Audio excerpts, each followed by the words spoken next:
ఏమనిపిస్తుంటుంది sir Chiranjeevi గారిని ఆనాడు మీరు చూసిన చిరంజీవి గారు, ఇప్పుడు మళ్ళీ మీరు వెండి తెర మీద చూస్తున్న చిరంజీవి గారు, ఆ డిఫరెన్స్ ఏమైనా కనిపిస్తుందా? ఆయన ఒక అద్భుతం. మెగాస్టార్గా పెరిగే కొంది ఆయనలో ఎంత నమ్రత, ఎంత మర్యాద. చిరంజీవి గారే సార్. హీరో అయిన తర్వాత, స్టార్ అయిన తర్వాత మీకు ఎప్పుడైనా డిఫరెన్స్ కనిపించిందా? ఆ గర్వం కానీ, ఇంక నాకు తిరుగులేదురా ఇండస్ట్రీలో అని కానీ? ఆయనే చెప్తారుగా, ఒక సినిమా సూపర్ హిట్ అయిన తర్వాత పెద్ద 100 days ఫంక్షన్ చేస్తే ఆ రోజు రాత్రి ఫంక్షన్ అయిన తర్వాత వెళ్తే మంచం మీద పడుకునేవాడిని కాదు నేను. ఎక్కడ ఇదవుందని నేల మీదే పడుకునేవాడిని నేను. ఇప్పుడు నా వైపు ఉంది కాబట్టి తలదించుకొని వెళ్తున్నాను, లేకపోతే తలలు తీసుకెళ్లేవాడిని. గోపాలకృష్ణ గారు థియేటర్లో ఒక ఎలా ఉంటుందంటే ఒక ఊపు వచ్చేస్తాయి. చెప్పగానే చిరంజీవి గారు కూడా, బా గోపాలకృష్ణ భలే ఉంది సార్. ఈ మొక్కే కదా అన్నది ఇంకా అల్టిమేట్ కదా చిరంజీవి గారికి. ఇంకది ఆయన ముఖేష్ వచ్చి పేకపోతుంటే వెనక్కి టర్న్ అవుతాడు. టర్న్ అయిన తర్వాత వెంటనే డైలాగు కాకుండా గ్యాప్ ఇద్దాము. ఆ దానికి మేము ఒక ట్రాలీ వేసాం. దాంట్లో మణిశర్మ గారు మ్యూజిక్ చేశారు. అంటే థియేటర్లో ఒక్కసారి మనందరం కూడా అంత ఇది వస్తుంది. చిరంజీవి గారిలో ఎవరు చేయగలరా అని మీకు మీరుగా జీవితంలో మర్చిపోలేంది అన్న షూటింగ్ టైంలో ఏమైనా జరిగిన సందర్భాలు ఉన్నాయా? దాయి నేను ఆయన అప్పుడప్పుడు అంట మెల్లగా వెళ్ళి ఇట్లా చూస్తుంటే ఏంటి గోపాల్ ఏంటంటే, అంటే ఇక్కడ కానీ స్ప్రింగులు లేకపోతే స్ప్రింగులు కానీ ఇంకేమో అంటుంటారు. అప్పట్లో అనిపించిందా సార్ మీరు రామ్ చరణ్ చూస్తుంటే ఇది జూనియర్ మెగాస్టార్ కొడతాడు ఇండస్ట్రీని? మంచి పద్ధతులు ఉన్న కుర్రాడు అంటే డెఫినెట్గా మెగాస్టార్ గారు అబ్బాయి డెఫినెట్గా పెద్ద హీరో అయిపోతాడనేది ఫిక్స్. సార్ మన శివశంకర్ వరప్రసాద్ ఇప్పుడు స్టేట్ రౌడీలు, ఎప్పుడు న్యాయం కావాలి, ఎప్పుడు ఛాలెంజ్లు, ఇప్పుడు మన శివశంకర్ వరప్రసాద్ కామెడీ టైమింగ్ ఎక్స్ట్రాడినరీగా ఉంటుంది. ఆయన మెగాస్టార్ అయినా సరే ఆ 9th ఆమె కోప్పడ్డప్పుడు ఈయన తగ్గటం, మస్కా కొట్టబోవటం చాలా బాగుంది. ఇంద్రా 2 ఎప్పుడు అనుకోలేదా సార్?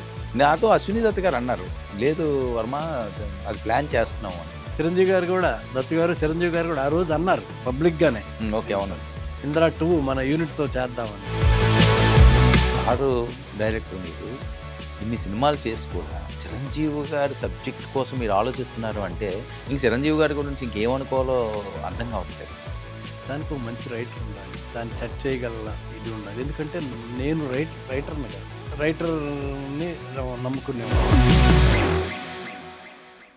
నమస్తే, వెల్కమ్ టు 99 టీవీ. నేను వర్మ. మరో జాతర మొదలైంది. ప్రతి ఏడాది కూడా తెలుగువారికి పెద్ద పండుగ అంటే మకర సంక్రాంతి. సో దేశానికి ఒక పెద్ద పండుగ అంటే August 15th. కానీ కోట్లాది మంది ప్రేక్షకులకి, అభిమానులకు మాత్రం August 22 అన్నది చాలా ప్రత్యేకమైంది. ఏంటి August 22 అంత ప్రత్యేకత అంటే, కొణిదెల శివశంకర వరప్రసాద్ ఒక వైబ్రేషన్, ఒక సామాన్యమైన స్థాయి నుంచి ఉన్నత శిఖరాలు అధిరోషించిన ఒక మహానటుడు మెగాస్టార్ చిరంజీవి జన్మదిన వేడుకలు. ఆ వైబ్స్ ఎలా ఉంటాయో వేరే చెప్పాల్సిన అవసరం లేదు. చిరంజీవి గారి గురించి ఎంత మాట్లాడినా ఎంత చెప్పినా తక్కువే అవుతుంది. ఎందుకంటే ఆయన వర్ణించడం, ఆయన చూపించడం ఎవరి తరం కాదు. మరి ఆయన నటించిన సినిమాల్లో అద్భుతమైన కళాఖండాలు ఎన్నో. అందులో సూపర్ డూపర్ హిట్ చిరంజీవి గారిని మరో రకంగా ఆవిష్కృతం చేసిన ఆ వెండితెర మాంత్రికులు ఈనాటి మన స్పెషల్ అతిథి. చిరంజీవి గారి బర్త్డే స్పెషల్ సందర్భంగా మనతో పాటుగా ఎక్స్క్లూజివ్గా ఉన్నారు the great director, blast director B Gopal garu. Sir నమస్తే. నమస్తే సార్. బ్లాస్టింగ్కి బీకి 2 షింక్ అయిందా ఏంటి? బి గోపాల్ అంటే బిగ్ డైరెక్టరు, బ్లాస్ట్ డైరెక్టరు, 1 కాదు 2 కాదు. సార్ మళ్ళీ అందరికీ అన్నయ్య మన శివశంకర్ వరప్రసాద్ గారి జన్మదినం వచ్చింది. మనం చాలాసార్లు మాట్లాడుకున్నాం. ఎన్నిసార్లు మాట్లాడుకున్నా ఆయన గురించి అలాగా ప్రవాహం సాగుతూనే ఉంటుంది మాటలో. ఏమనిపిస్తుంటుంది సార్ చిరంజీవి గారిని ఆనాడు మీరు చూసిన చిరంజీవి గారు, ఇప్పుడు మళ్ళీ మీరు వెండి తెర మీద చూస్తున్న చిరంజీవి గారు, ఆ డిఫరెన్స్ ఏమైనా కనిపిస్తుందా? మెగాస్టార్ చిరంజీవి గారు, ముందుగా మెగాస్టార్ చిరంజీవి గారికి, మన శివశంకర వరప్రసాద్ చిరంజీవి గారికి జన్మదిన శుభాకాంక్షలు. ఆయన ఒక అద్భుతం. ఆయన స్టార్ట్ అయిన ఆల్మోస్ట్ బిగినింగ్ కెరీర్ నుంచి తెలుసు నాకు. అప్పుడే అసిస్టెంట్ డైరెక్టర్. అవును. ఇప్పటి వరకు ఆయన మెగాస్టార్గా పెరిగే కొంది ఆయనలో ఎంత నమ్రత, ఎంత మర్యాద, ఎన్ని మంచి పద్ధతులు. చిరంజీవి గారికి చిరంజీవి గారే సాటి. సో మీరు అనుకున్నారండి మొదటి రోజుల్లో చూసినప్పుడు ఈ చిరంజీవి అసలు వెండి తెరకి వేల్పు అవుతారని? అప్పట్లోనే ఫస్ట్ నేను కలిసింది మోసగాడు సినిమాకి. శ్రీదేవి గారు అనుకుంటా. మోసగాడు శ్రీదేవి డ్యూయల్ రోలు, శోభన్ బాబు గారు, చిరంజీవి గారు. ఆ సినిమాలోనే చిరంజీవి గారు విలన్, శోభన్ బాబు గారు హీరో, శ్రీదేవి డ్యూయల్ రోలు. అయినా సరే చిరంజీవి గారికి 2 పాటలు ఉన్నాయి మోసగాళ్ళు. ఒకటి శ్రీదేవితో, ఇంకొకటి జయమాలినితో. అప్పట్లోనే అదరగొట్టేశారు చిరంజీవి గారు. మీరు అసిస్టెంట్ దానికి? నేను అసిస్టెంట్. ఓకే. రాఘవేంద్రరావు గారు డైరెక్టరు, క్రాంతి కుమార్ గారు ప్రొడ్యూసరు. మోసగాడు అప్పట్లోనే సాంగ్స్, ఫైట్స్ ఎక్స్ట్రాడినరీగా చేశారు.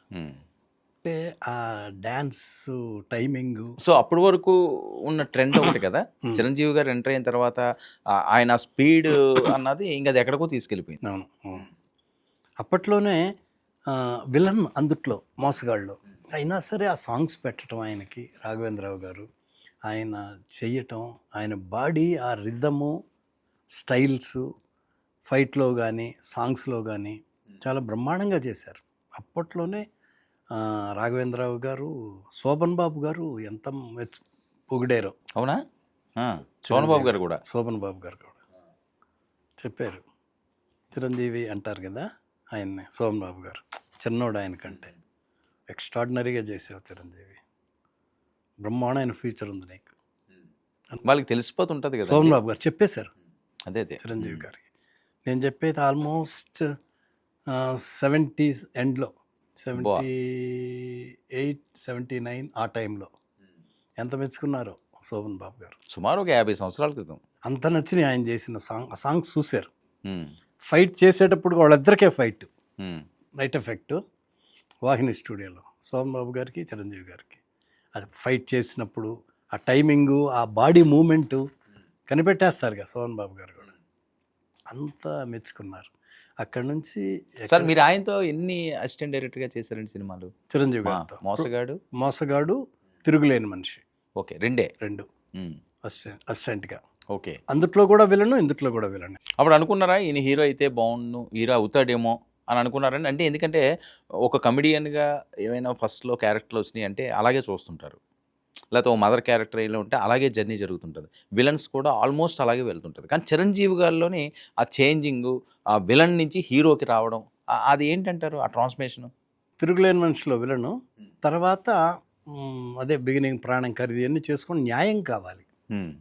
చిరంజీవి గారు, కేఎస్ రామారావు గారు, క్రాంతి కుమార్ గారు, ఎస్ కరెక్ట్. న్యాయం కావాలి. అది అందుట్లో కూడా విలన్ షేడ్స్ ఉన్న క్యారెక్టర్ చిరంజీవి గారిది. కోదండరామరెడ్డి గారు, కోదండరామరెడ్డి గారు, చిరంజీవి గారు, రాధిక అనుకుంటా. అవును. క్రాంతి గారు ప్రొడ్యూసరు. అది 100 days ఆడింది. ఆ సినిమాలో కూడా నాకు తెలిసి విలన్ షేడ్ ఉంటుంది. అక్కడ ఆ తర్వాత ఖైదీ నుంచి ఇక టోటల్ ఎక్కడికో వెళ్ళిపోయారు ఆయన. వాళ్ళిద్దరు కాంబినేషన్, కోదండరామరెడ్డి గారు, చిరంజీవి గారు. ఖైదీ. సో క్రాంతి కుమార్ గారు చాలా ఎక్కువ కదా చిరంజీవి గారు మూవీస్కి సంబంధించి. క్రాంతి కుమార్ గారు ఆ యూనిట్లో ఉండేవారేమో కదా ఎక్కువగా. బిగినింగ్, ప్రాణం ఖరీదు, కొన్ని సినిమాలు, కోతల రైడ్ కూడా ఆల్మోస్ట్ ఆయన ఆధ్వర్యంలో. అక్కడ నుంచి ఇక మెగాస్టార్ అయిపోయారు. సో అప్పుడు ఇండస్ట్రీలో ఎలా ఉండి సార్ ఆయన మీద టాక్? అంటే ఒక రామారావు గారు ఉన్నారు, నాగేశ్వరరావు గారు ఉన్నారు, శోభన్ బాబు గారు ఉన్నారు, ఒక కృష్ణ గారు ఉన్నారు, ఇంతమంది ఉండగా, కృష్ణరాజు గారు ఉన్నారు, ఇంతమంది ఉండగా చిరంజీవి అనే ఒక యంగ్స్టార్ వచ్చి ఒక విలన్ పాత్రలు చేసేవాడు ఈరోజు హీరోగా వెతకడం, ఇంకా అక్కడి నుంచి అసలు ఎవరితోటి కూడా ఇంకా కంపారిజన్ లేని విధంగా ఆ డ్యాన్సర్ విషయం ఉండండి, పాటల విషయం, ఆ ఎదుగుతున్న తీరులో ఇండస్ట్రీలో టాక్ ఎలా ఉండేదండి? ఏమైనా తొక్కడానికి చూడడం అయినా అలాంటివి ఏమైనా ఉండేయండి? అట్లేం కాదు, కానీ ఎవరి అదృష్టాన్ని, ఎవరి టాలెంట్ని ఎవరు ఆపలేరండి.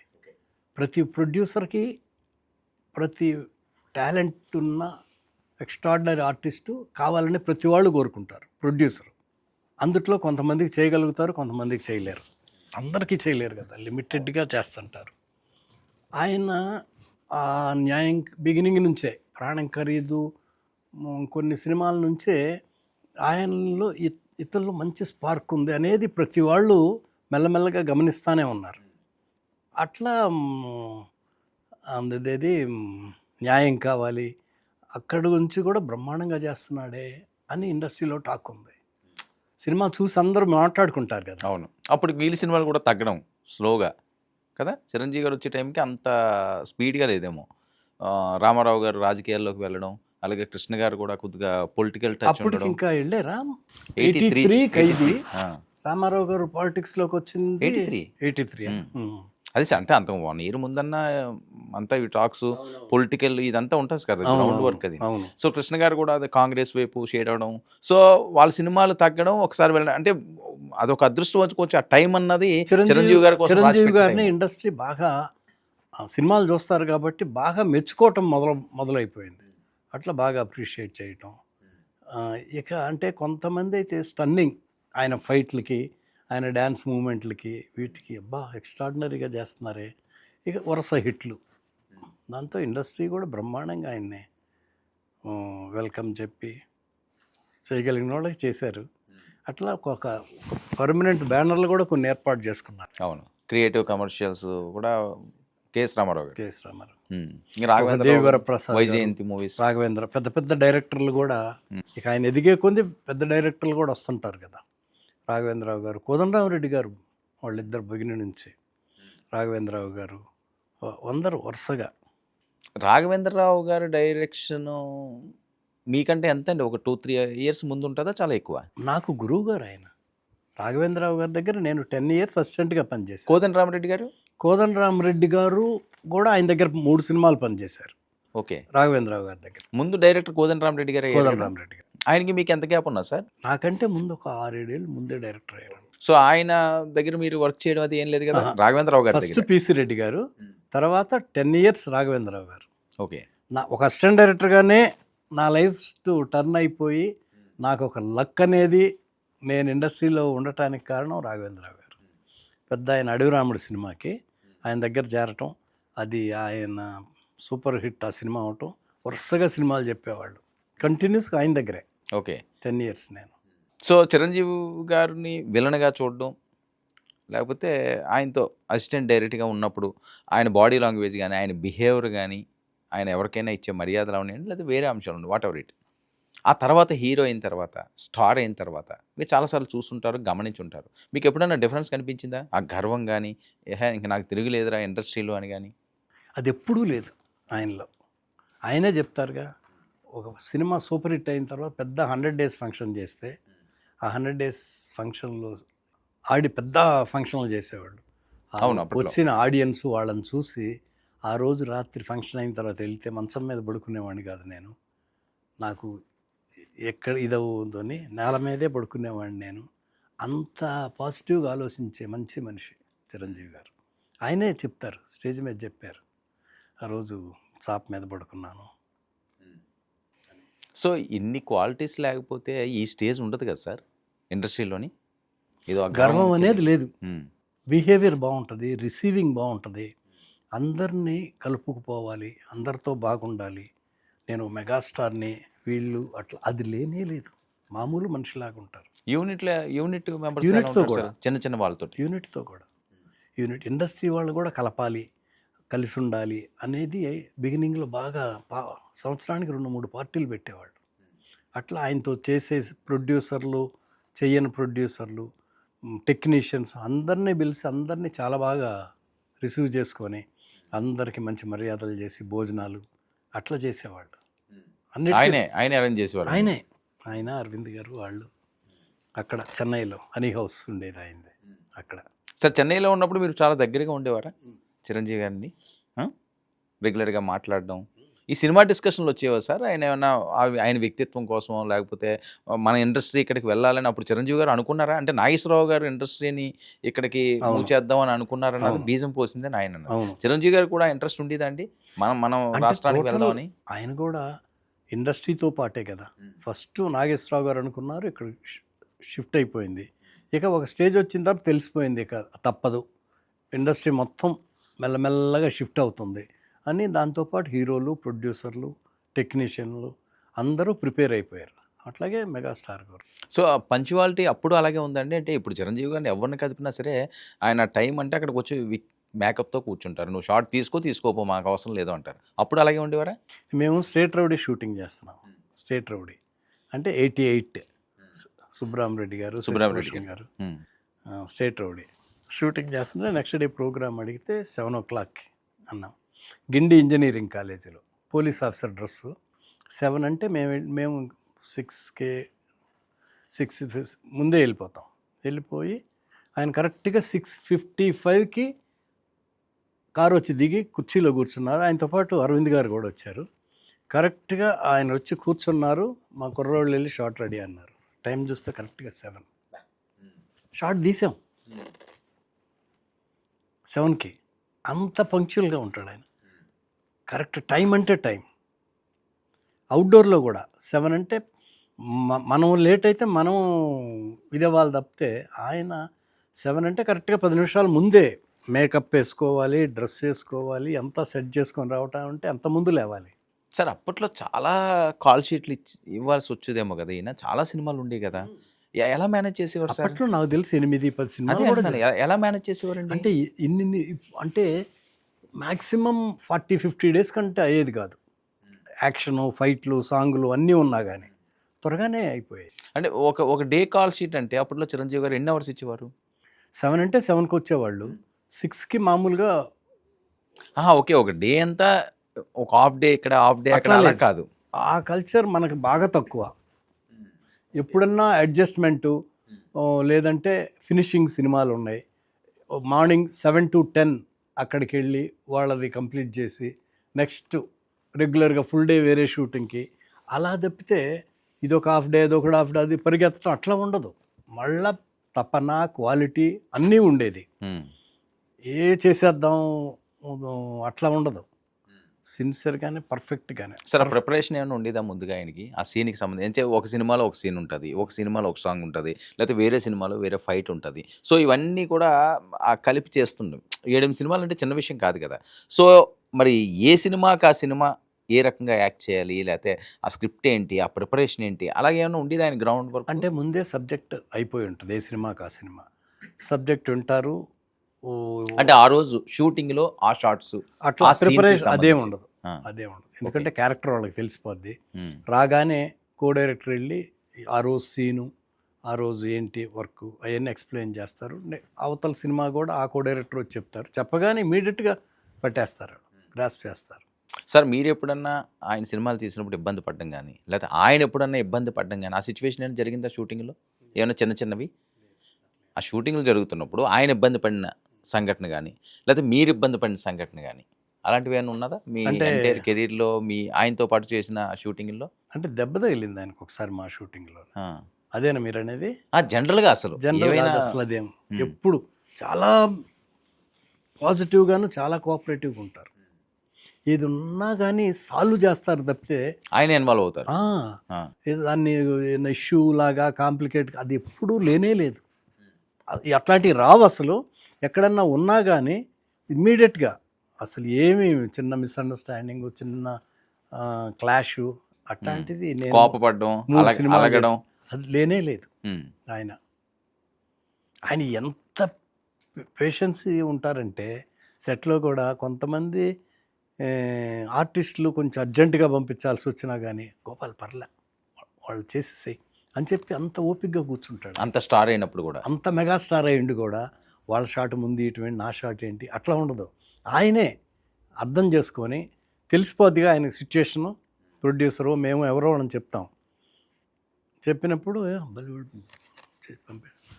తర్వాత ఆయన షాట్లే తీయాలి, నన్ను కూర్చోబెట్టకూడదు, ఆ మెంటాలిటీ లేనే లేదు ఆయనకి. జనరల్గా అది ఉంటుంది కదండి చాలామందికి. నేను పెద్దవాడిని, లేకపోతే నేను ఇది స్టార్ని అని జనరల్గా ఉంటుంది కదా.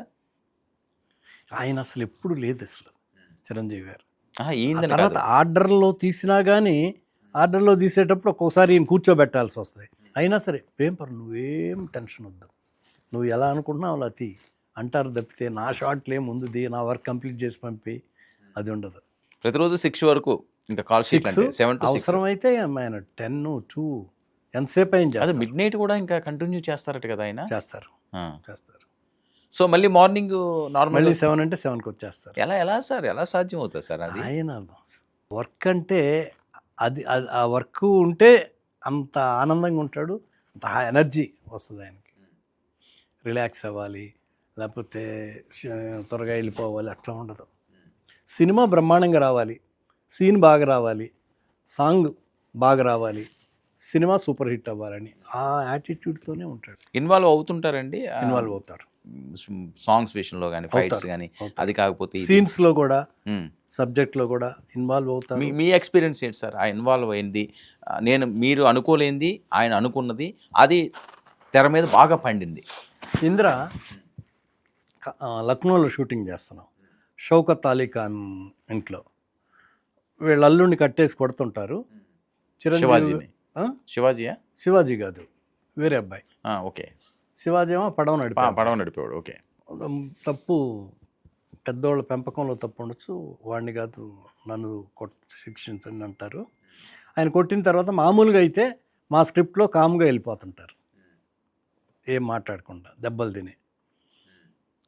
సరే సీన్ షూటింగ్ మేము బయట షాట్ రెడీ చేసుకుంటున్నాం, లోపలికి వెళ్ళి మేకప్ వేసుకొని డ్రెస్ వేసుకొని వచ్చారు. గోపాల్ దెబ్బలు తిని కామ్గా వెళ్ళిపోతున్నా కదా. ఇన్వాల్వ్మెంట్ చూడండి, స్క్రిప్ట్కి సీన్కి ఎంత హైలైట్ అవుద్దో. అది నాకు ఇష్టం కూడా. నా హీరో ఇన్వాల్వ్ అయినా నాకేమి, నా సీన్ బాగా వస్తే చాలు, ఆడియన్స్లో మంచి రెస్పాన్స్ వస్తే చాలు, అట్లా ఉంటుంది నాకు. వచ్చి దెబ్బలు తిని కామ్గా వెళ్తున్నా కదా, ఇక్కడ ఏదన్నా డైలాగ్ ఉంటే బాగుంటుంది, పరుచూరు గోపాలకృష్ణ గారితో మాట్లాడదాం, ఒకసారి ఫోన్ చేయవా అంటే ఓకే ఓకే అన్న. ఫోన్ చేసాం, చిరంజీవి గారితోనే మాట్లాడించాం. ఇక్కడ ఒక డైలాగ్ ఉంటే బాగుంటుంది అనిపిస్తుంది, దెబ్బలు తిని కామ్గా వెళ్ళిపోతున్నాను, ఫ్యాన్స్ డిసప్పాయింట్ అవుతారేమో అని గోపాలకృష్ణ గారు 5 నిమిషాల్లో ఫోన్ చేస్తానండి.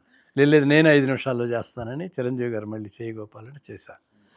గోపాలకృష్ణ గారు పరుచూరు టాలెంటెడ్ అండి, అవును, ఇలా రాసేస్తాడు. ఈ 5 నిమిషాల్లో ఎప్పుడు ఆలోచించుకున్నాడు ఏమో చెప్పారు. దెబ్బలు తిని వెళ్తా అలా వెనక్కి తిరిగి, తప్పు నా వైపు ఉంది కాబట్టి తలదించుకొని వెళ్తున్నాను, లేకపోతే తలలు తీసుకెళ్ళేవాడిని. గోపాలకృష్ణ గారు థియేటర్లో ఒక ఎలా ఉంటుందంటే ఒక ఊపు వచ్చేస్తాయి. చెప్పగానే చిరంజీవి గారు కూడా గోపాలకృష్ణ భలే ఉంది, గోపాల్ బాగుంది కదా అన్నారు. చాలా బాగుందండి అన్న. థియేటర్లో చూస్తే నిజంగానే ఆయన చెప్పింది అంత కరెక్ట్గా చెప్తారన్నమాట. సీను బాగుంటానికి ఆయన కూడా ఆడియన్స్ని దృష్టిలో పెట్టుకొని, తన ఫ్యాన్స్ని దృష్టిలో పెట్టుకొని, ఆయన ఆ అనుభవం అడిగింది ఆయన. డైలాగ్ పెట్టబట్టి డైరెక్ట్గా నాకు పేరు వస్తుందిగా. అట్లా మనకి అనిపించకపోయినా మన సినిమా బాగుండాలి, ప్రొడ్యూసర్ బాగుండాలి, అట్లా ఉంటుంది ఆయన ఇన్వాల్వ్మెంట్. సరే, నేను కూడా బాగా ఇన్వాల్వ్ చేసేవాడిని, సీన్ బాగా ఎక్స్ప్లెయిన్ చేసేవాళ్ళు ఆయనకి.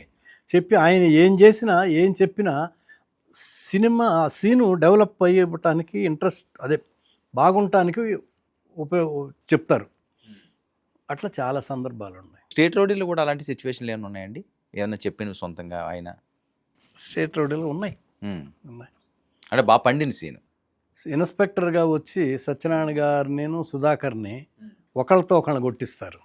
ఓకే, సెల్లో ఉంటారు. ఈయనని చెప్పి మెల్లగా చిరంజీవి గారు సత్యనారాయణ గారికి వచ్చి వాడు నిన్న అట్లా అన్నాడు ఎక్కిస్తారు.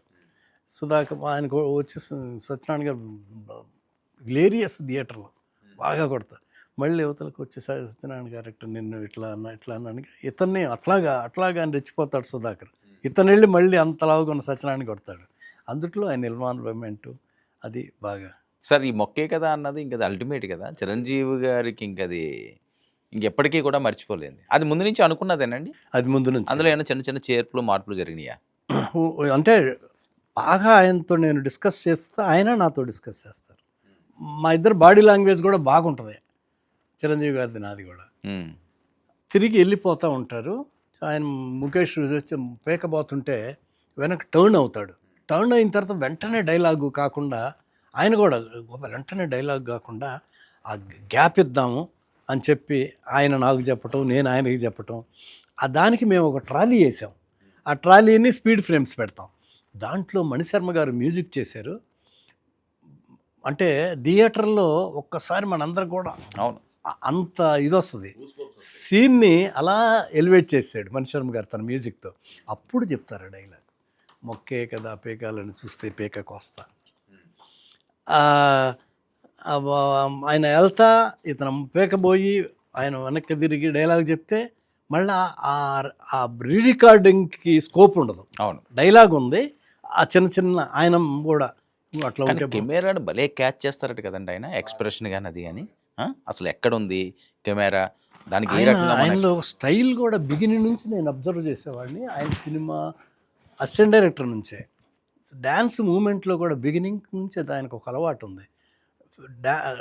డ్యాన్స్ మాస్టర్ చెప్పిన మూమెంట్ చేసి ఆ ఫినిషింగ్లో ఏదో ఒక ఇలా అంటాం ఆయన ఓన్ స్టైల్తో చేస్తాడు. అది బ్రహ్మాండంగా ఉంటుంది. సార్ పాటల్లో ఏదైనా ఒక అద్భుతమైంది ఆయన చూసి అబ్బా ఇంక ఏంట్రా బాబు ఇది, ఇంక చిరంజీవి గారిలో ఎవరు చేయగలరా అని మీకు మీరుగా ఇంక జీవితంలో మర్చిపోలేంది అన్న షూటింగ్ టైంలో ఏమైనా జరిగిన సందర్భాలు ఉన్నాయా సాంగ్ విషయంలో? దాయి దాయి దమ్మ అది ఎంత ఎక్స్ట్రాడినరీ. నేను ఆయన అప్పుడప్పుడు అంటా మెల్లగా వెళ్ళి ఇట్లా చూస్తుంటే ఏంటి గోపాల్ ఏంటి అంటాడు. ఏమంటే ఇక్కడ ఏదన్నా ఇక్కడ కానీ స్ప్రింగులు లేకపోతే స్ప్రింగులు కానీ ఇంకేమన్నా ఊరుకు అంటుంటాడు. చాలా సరదాగా ఉంటారండి. చాలా చాలా సార్ అవుట్డోర్ చాలా అవుట్డోర్ వెళ్తే కూడా స్టేట్ రోడీ ఫస్ట్ ఢిల్లీ 5 స్టార్ హోటల్స్లో సాంగ్, ఢిల్లీలో తాజ్ హోటలు, పార్క్ హయత్ 1 2 3 4 1 2 3 4. ఆ రోజుల్లోనే ఒక్క రోజుకి 50,000 డిస్కోథెక్కి ఒక్కరోజు. అందులో కొంచెం బిట్టే తాజ్ హోటల్, పార్క్ హయత్, రాష్ట్రపతి భవన్, తర్వాత ఇంకేదో ఫెయిర్ ఇక్కడ 4 రోజులు 5 రోజులు తీసాం. అది హైలైట్ ఆ పాట. అవును. డిస్కో డ్యాన్స్ అప్పట్లో ఫేమస్ 1 2 4. అది అసలు ఆయన మూమెంట్లు. అందుట్లో బీజిఎంలో ఆయన రాధా పార్క్ అయ్యతో ఏదో ఆ పెద్ద హోటల్ ఆ లాబీలో చేస్తా తారా మాస్టర్ కూడా ఎంత బాగా కంపోజ్ చేసిందంటే వాళ్ళిద్దరికి డ్యాన్స్ చేయించి టీ కప్పులు పట్టుకుంటారు. టీ కప్ పట్టుకొని సాంగ్ మధ్యలో అట్లా జనరల్గా ఎవరు పెట్టరు. ఆమె ఐడియానే డ్యాన్స్ మాస్టర్ పెడితే వీళ్ళిద్దరు టీ తాగి ఆ కప్పులు అక్కడ పెట్టి మళ్ళీ ఒక వయ్యారు ఒక మూమెంటు. అది ఎంత గ్రేస్. వాళ్ళిద్దరూ చిరంజీవి గారును రాధా ఎంత బాగా చేశారు. అలాంటివన్నీ కూడా బ్రహ్మాండంగా చేస్తారు. మీకు అసలు అద్భుతమైన మెమరీస్ కదండి మెమరీ. మళ్ళీ నేను మెగాస్టార్ని, నేను పెద్ద హీరోని అట్లా కాకుండా షూటింగ్ అయిపోయిన తర్వాత మళ్ళీ నైట్ నన్ను కెమెరామెన్ గోపాల్ రెడ్డి, మా ప్రొడ్యూసర్ శశిభూషణ్ గారిని మళ్ళీ పిలవటం, కూర్చొని అందరూ డిన్నర్ చేయటం, అంత బాగా ఉంటారు. సరే క్యారేజీలు వస్తుంటాయట కదా ఆయనకి ఎక్కడ షూటింగ్లోనే ఇక్కడ ఉన్నప్పుడు, హైదరాబాద్లో షూటింగ్ జరిగినప్పుడు అప్పుడు కూడా ఇంటి ఫుడ్డేనా ఆయన? ఎందుకంటే ఇప్పటికీ కూడా అదే మెయింటైన్ చేస్తుంటారట బాగా. మీ అందరికీ కూడా వస్తుంటాయట కదా? వస్తాయి. ఆయన ఒక్కడో తినరు ఎప్పుడు. ఏది బాగా లైక్ చేస్తారు సార్? ఆయనకు ఫిష్, చేప అంటే బాగా ఇష్టం అని విన్నాను. ఫిష్ బాగా. మర్యాద కూడా మెకానికల్ షూటింగ్ చేస్తున్నాం మేము కులు మనాలిలో. మా మిస్సెస్ కూడా వచ్చింది. ఉండి షూటింగ్ అయిన తర్వాత గోపాల్ ఉమా వచ్చింది కదా, ఉమ్మను కూడా డిన్నర్కి పిలుస్తాను మా మిస్సెస్ని, ఉమా నువ్వు విజయశాంతిని కూడా పిలుస్తానని మమ్మల్ని పిలిచి ఆ హోటల్లో డిన్నరు. ఎందుకు ఆయనకి, ఆయన మెగాస్టారు, ఆయన పాటికి ఆయన రిలాక్స్ అవ్వచ్చు. పద్ధతులు మర్యాద, ఒక ఆడపిల్ల డైరెక్టర్ భార్య వచ్చింది అని చెప్పి పిలిచి నన్ను మా మిస్సెస్ని విజయశాంతి, ఆయన ప్రొడ్యూసరు ఉన్నారు అరవింద్ గారు, కానీ ఆయన లేరు, ఆయన తాలూకు మనిషి, డిన్నరు అంత బాగా. సురేఖ గారు, రామ్ చరణ్ వాళ్ళు వచ్చేవారండి అప్పట్లో షూటింగ్లకి? షూటింగ్కా తక్కువే. మేము వెళ్ళిన అవుట్డోర్కి ఒక్కసారి ఇందిరాకి సురేఖ్ గారు, రామ్ చరణ్, పిల్లలు వీళ్ళందరూ కూడా. ఆవిడ కూడా చాలా బంగారం. అదే బంగారం. ఎంత మంచామంటే అంత మంచామా. మర్యాద కానీ చిరంజీవి గారికి ఏమీ తగ్గదామా. పిల్లలు కూడా బంగారాలే కదా సార్. ఇంకా రామ్ చరణ్ అసలు చిరంజీవి అప్పట్లో అనిపించిందా సార్ మీరు రామ్ చరణ్ చూస్తుంటే ఇది జూనియర్ మెగాస్టార్ రా, కొడతాడు ఇండస్ట్రీని? డెఫినెట్గా. కలుస్తుంటారండి ఇప్పుడు? రామ్ చరణ్ గారిని ఎప్పుడన్నా ఏదైనా షూటింగ్లో కలవడం ఇది అది ఎలా ఉంటుంది సార్ తనకి చిరంజీవి చిన్నప్పటి గారు నుంచి కూడా చాలా మంచి పద్ధతులు ఉన్న కుర్రాడు, చాలా మంచివాడు. నా బాగా చిన్నప్పటి నుంచి తెలుసు కదా. అంటే డెఫినెట్గా మెగాస్టార్ గారి అబ్బాయి డెఫినెట్గా పెద్ద హీరో అయిపోతాడనేది ఫిక్స్. అట్లాగే అంటే అబ్బాయి మా ఫాదర్ మెగాస్టార్ చిరంజీవి కదా నాకేంట్రా ఎవరితోటన్నా సంబంధం అని ఎప్పుడైనా అనిపించింది ఆ చిన్నప్పుడు కానీ? అది లేదు అసలు. ఆయనకి ఎంత మర్యాదగా ఉంటాడో ఆ మర్యాద ఆ పద్ధతులన్నీ రామ్ చరణ్లో కూడా ఉన్నాయి. బిహేవియర్ కూడా ఇప్పటికి కూడా ఎంత పెద్ద హీరో అయిపోయాడుగా, ఎక్కడ కనిపించిన అంకుల్ అంకుల్ అంట. ఒకసారి చిరంజీవి గారికి సర్ప్రైజ్ బర్త్డే ఇస్తున్నారు. ఓకే. తనే ఫోన్ చేశాడు Ram Charan, uncle daddy birthday ఇట్లా సర్ప్రైజ్గా చేస్తున్నాం, మీరు ఆంటీ ఉమంటే కూడా వీళ్ళందరికీ బాగా ఇష్టం, ఓ ఫ్యామిలీ మెంబర్ లాగే. ఫ్యామిలీ మెంబర్ లాగా. ఎక్కడ కనిపించిన ఉమన్ ఎంత ఆప్యాయంగా ఎప్పటికి కూడా వాళ్ళు ఇట్లా వాళ్ళ దగ్గరికి తీసుకొని అంత బాగా ఉంటారు. రామ్ చరణ్ కూడా మర్యాదలు, ఎంత మర్యాద అయిన అబ్బాయో, ఇంత పెద్ద హీరో అయిపోయినన్న ఆ గర్వం ఆ పిల్లల్లో లేదు అసలు. ఆయన పెంపకం అలాంటిదిలేండి సార్. ఒకటి ఇండస్ట్రీలో మెగాస్టార్ అవ్వడం, లేకపోతే ఇంకా అతను తిరగలేని నటుడు అవడం వేరుగా, అదొక అంశం సార్. కానీ కుటుంబ వ్యవస్థను కూడా ఆ ఫ్యామిలీని ఆ రకంగా అభిమానంతో ఆప్యాయలతోటి గర్వం లేకుండా వాళ్ళని తీర్చిదిద్దడం అన్నది, ఆ రెండు బ్యాలెన్స్ చేయడం అన్నది ఇండస్ట్రీలో చాలా తక్కువ సార్. ఎంత బిజీగా ఉంటాడు ఆయన.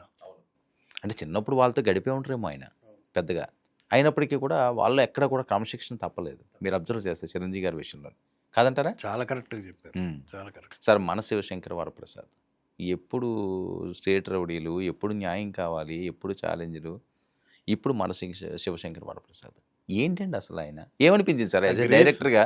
ఆ గ్రేస్, కామెడీ టైమింగ్ ఎక్స్ట్రాడినరీగా ఉంటుంది ఆయనలో. అలాగే శివశంకర్ వరప్రసాద్లో కూడా అంత మెగాస్టార్ అయినా సరే ఆ నయనతారతో ఆమె కోపడ్డప్పుడు ఈయన తగ్గటం, ఆమెను మళ్ళీ ఏదో మస్కా కొట్టబోవటం చాలా బాగుంది. కాదు ఎలా అనిపించింది సార్ మీరు చిరంజీవి గారిని బాగా అప్పట్లో బాగా మీరు డైరెక్ట్ చేసినప్పుడు దగ్గర నుంచి చూసినారు, ఇన్ని సంవత్సరాల తర్వాత ఆయన్ని చూస్తుంటే ఫస్ట్ అసలు మీకు ఏమనిపించింది ఆ ఫీల్? చాలా చాలా సరదాగా ఉంది, చాలా బాగుంది. సాంగ్స్ కానీ, తర్వాత వాళ్ళ నయనతార, చిరంజీవి గారు, వెంకటేష్ బాబు వాళ్ళ కాంబినేషన్, ఆ సీన్స్ కూడా రాను చాలా బాగా కంపోజ్ చేసి, చిరంజీవి గారు వెంకటేష్ బాబు వాళ్ళ కాంబినేషన్, ఆ సీన్స్ ఒకళ్ళకొకళ్ళు తగ్గకుండా బాగా చేశారు. వాళ్ళ బాడీ లాంగ్వేజ్ కూడా వాళ్ళు ఒకళ్ళకొకళ్ళు అంత ఆప్యాయంగా ఉంటారు కాబట్టి ఆ సీన్స్, ఆ టైమింగ్ అన్నీ అంత బాగా కరెక్ట్గా సెట్. మీరు వెంకటేష్ గారు, బొబ్బిల్ రాజా కూడా ఉంది కదా, ఆ డిఫరెన్స్ కనిపించింది సార్. అవును, మీరు అక్కడ ఉన్న ఇద్దరు కూడా మీరు సూపర్ డూపర్ హిట్లు ఇచ్చిన వాళ్ళే. రక్త తిలకం, బొబ్బిల్ రాజా, చంద్రాయుడు. ఇంకా బొబ్బిల్ రాజా అది ఇండస్ట్రీ హిట్ కదండి. అయ్యో అయ్యో అయ్యో అయ్యో అయ్యయ్యో సార్, చాలామంది అడిగేది, కోరుకునేది, లాస్ట్ టైం కూడా మనం చాలాసార్లు మాట్లాడుకున్నాం, ఆఫ్ ద రికార్డ్ మాట్లాడుకున్నాం, ఆన్ ద రికార్డ్ మాట్లాడుకున్నాం. ఎప్పుడు సార్ సినిమా? తెలియదు. ఎలా సార్ మీరు ఎలా ఉండగలుగుతున్నారు? చిరంజీవి గారిని ఆ శివశంకర్ వరప్రసాద్ చూసిన తర్వాత అన్న నేను వెళ్ళాలి, మళ్ళీ అన్నయ్యతో ఇంకో సినిమా తీయాలి, లేకపోతే మన చిరంజీవితో తీయాలి అని అనిపించట్లేదా మీకు? కథ దొరకట్లేదా? అంటే ఆయనతో సినిమా చేయాలని ఎవరైనా కోరుకుంటారు. అయినా సరే ఇప్పుడు ఏంటంటే చేసేదే తక్కువ చేస్తారు. సబ్జెక్ట్ ఒకటి మెయిన్గా. మనం అసలు ముందు వాళ్ళ దగ్గరికి వెళ్ళి అడగాలంటే మన దగ్గర సబ్జెక్ట్ ఉండాలి కదా. కాదు, ఇన్ని సంవత్సరాల్లో మీరు సిద్ధం చేయట్లేదా సార్ ఆయన కోసం? ఒకటి అంత ఎలా తీయగలం, ఒక ఇంద్రాన్ని చూసిన వాళ్ళు మళ్ళీ అదే కాంబినేషన్ అని ఆ భయం ఏమన్నా మీలో ఉందా? ఉంది. నాకంటే మంచి చేస్తే బ్రహ్మాండంగా చేయాలి వింటుంటా, కానీ నాకు ఇంకా చిరంజీవి గారి కోసం కథ తీసుకొచ్చి ఎవరు ఇవ్వలేదా మీకు? ఇవ్వలే. ఇస్తే రెడీగా ఉన్నారు మీరు? అంటే నేను చెప్పలేను ఏమి, ఎందుకంటే నేను వెళ్ళి వాళ్ళని డిస్టర్బ్ చేయను, నేను వెళ్ళి సినిమా చేయను. మీరు అసలు చాలా సాఫ్ట్లేండి. మీరు ఆయనలాగే. వాళ్ళు బిజీగా ఉంటుంటారు కదా. తర్వాత టైం ఇప్పుడు వచ్చే డైరెక్టర్లు వాళ్ళు అట్లా, ప్రొడ్యూసర్లు కూడా ఇప్పుడు ఎవరు బాగా ఇదిలో ఉన్నారు వాళ్ళనే ఇది కోరుకుంటారు. సో మన శివశంకర్ వరప్రసాద్ మీరు సినిమా చూసిన తర్వాత చిరంజీవి గారితో మాట్లాడారా? ఏం చెప్పారు సార్ మీరు ఫస్ట్ మాట్లాడిన మాట? బ్రహ్మాండంగా ఉందని చెప్పా. టైమింగ్ కానీ ఫోన్లోనా డైరెక్ట్గా కలిసాం, కలిసి ఎక్స్ట్రాడినరీగా ఉందంటే ఆనందపడిపోతారు. మెగాస్టార్ అన్ని సినిమాలు అన్ని సూపర్ హిట్లు చేసిన ఆ కరెక్ట్గా మనం ఆయన్ని మనస్ఫూర్తిగా ఎవరైనా మాట్లాడి చెప్తే చాలా ఆనందపడిపోతారు. థ్యాంక్స్ గోపాల్ అని పట్టుకుంటాడు. ఈ మధ్య ఆయనకి డిన్నర్కి పిలిచారు, 2 times కలిసాం. ఓకే. ఎంత ఇష్టంగా ఉంటారంటే వాళ్ళే ఫోన్ చేశారు మాకు. కేవీ రావు గారని ఆయనకి అవార్డు వచ్చిన దీనికి డిన్నర్ ఇస్తా ఉంటే ఆయన చెప్పింది చిరంజీవి గారిని డిన్నర్ వెంటనే ఆయన చెప్పింది మన కోదండని గోపాల్ని వాళ్ళని కూడా పిలవండి డిన్నర్కి. చిరంజీవి గారు మర్చిపోరు ఆయన. మర్చిపోయారు. ఉమ్. ఇష్టంగా ఆప్యాయంగా ఉంటారు. ఆ కేవీ రావు గారు ఫోన్ చేసి ఆయనకి మీరంటే ఎంత ఇష్టం, వెంటనే కోదండరామరెడ్డి గారిని మా గోపాల్ని డిన్నర్కి పిలవండి. మీకు 2 times. ఎంత హ్యాపీ అనిపించుంటుంది కదా సార్ ఆ మాట. చాలా సార్ మరి మీరు ఎందుకు కలిసాం. ఆలోచిస్తున్నారు? కలిసాము. కాదు, మీరు ఎందుకు ఆలోచిస్తున్నారు? చిరంజీవి గారు బిజీగా ఉంటారు, నేను డిస్టర్బ్ చేయలేనని ఎందుకు అంటున్నారు? ఇంత ప్రేమ మీ మీద ఉన్నప్పుడు ఆయన వెయిట్ చేస్తున్నారేమో. అంటే నేను అన్నాగా, మనం వెళ్ళి అడిగే ముందు వెళ్ళి ఇది బాగాలే సబ్జెక్ట్ అనిపించుకోకుండా ముందు మనకు సాటిస్ఫై అయ్యేటట్టు కరెక్ట్, అబ్బా భలే ఉంది సినిమా. అప్పట్లో కూడా ఏమయ్యేదంటే కరెక్ట్గా సబ్జెక్టు చేసి తీసుకెళ్ళి చెప్పటం అనేది ఉండేది కాదు. హీరో ప్రొడ్యూసరు ఇట్లా అనుకొని సబ్జెక్టు కూడా ఇందిరా అప్పుడు కూడా చిన్ని కృష్ణ ముందు ఒక లైను చిన్న ఒక అవుట్లైన్గా, అంటే ఒక 5 minutes విజయవాడలో జరుగుతున్న స్టోరీ, అట్లా కాదు మళ్ళీ తనే కాశీలో జరుగుతుంది, అట్లా ఒక్కొక్కటి డెవలప్మెంట్ అయిపోయి రైటర్ కూర్చొని చేసి చిరంజీవి గారికి సబ్జెక్ట్ చేయటం అంటే చిన్న విషయం కాదు. చాలా మంచి రైటర్ ఉండాలి, అన్నీ కరెక్ట్గా. కాదు సార్, ఇంత స్టార్ డైరెక్టర్ మీరు, ఇన్ని సినిమాలు చేసి కూడా చిరంజీవి గారి సబ్జెక్ట్ కోసం మీరు ఆలోచిస్తున్నారు అంటే ఇంక చిరంజీవి గారి గురించి ఇంకేమనుకోవాలో అర్థం కావట్లేదు అసలు. అంత గొప్ప సబ్జెక్టు కూడా అనమాట.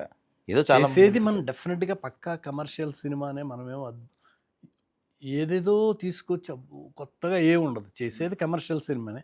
దాంట్లోనే సక్సెస్ఫుల్గా ఉండాలి, ఎట్లా ఉండాలి అనేది దానికి ఒక మంచి రైటర్ ఉండాలి, దాన్ని సెట్ చేయగల ఇది ఉండాలి. ఎందుకంటే నేను రైటర్ని కాదు, అవును, రైటర్ని నమ్ముకునేవాడిని. వాళ్ళ దగ్గర నుంచి కథ. ఇప్పుడు చిరంజీవి గారి దగ్గరికి ఒక స్క్రిప్ట్ పట్టుకెళ్ళాలంటే ఎలాంటి మూవీ ఇప్పుడు చిరంజీవి గారితో తీయాలి? మీకు వస్తే ఏ సబ్జెక్ట్ మీద వెళ్తే బాగుంటుందని మీ ఐడియా? కమర్షియల్గానే ఉండాలి, అన్నీ ఉండాలి. అంటే ఇంద్రా టైప్ అనా, లేకపోతే మన శివశంకర్ వరప్రసాద్ ఫ్యామిలీ టైప్ అనా, లేకపోతే ఏదైనా కామెడీ టైప్? ఎప్పుడు ఎంటర్టైన్మెంట్ ఉండి యాక్షన్ ఉంటే ఏదైనా బ్రహ్మాండంగా ఉంటుంది. మా ఇంద్రాలో ఫుల్ కామెడీ, అవును, అన్ని క్యారెక్టర్లు పర్ఫెక్ట్గా కుదిరినాయి. యాక్షను ఉంది, షౌకత్ అలీ ఖాన్ ఉన్నారు. ఇంద్రా 2 ఎప్పుడు అనుకోలేదా సార్? నాతో అశ్విని దత్ గారు అన్నారు, లేదు వర్మ అది ప్లాన్ చేస్తున్నాము అని. మరి రిలీజ్ అప్పుడు అన్నారు నాతో అన్నారు, నా ఎంట్రీలో కూడా దత్ గారు చిరంజీవి గారు కూడా చిరంజీవి గారు కూడా ఆ రోజు అన్నారు పబ్లిక్గానే. ఓకే, అవును, ఇంద్రా 2 మన యూనిట్తో చేద్దామని అన్నారు. కానీ మళ్ళీ అప్పటికప్పుడు అనుకున్నాం, కానీ మళ్ళీ అంటే మళ్ళీ అలా తీయాలంటే చాలా ఇబ్బందులు ఉంటాయి అందులోని. ఎందుకంటే అంత గొప్ప హిట్ని దానికంటే గొప్పగా తీయాలి. అవునవును. ఇప్పుడు బాహుబలి 1 ఉన్నది అనుకోండి, బాహుబలి 2 అంత సక్సెస్ అవ్వడానికి కారణం ఏంటంటే దాన్ని మించి ఉంటుంది అది. ఆ ట్రాక్ అందరికీ దొరకదు కదా సార్, కదా?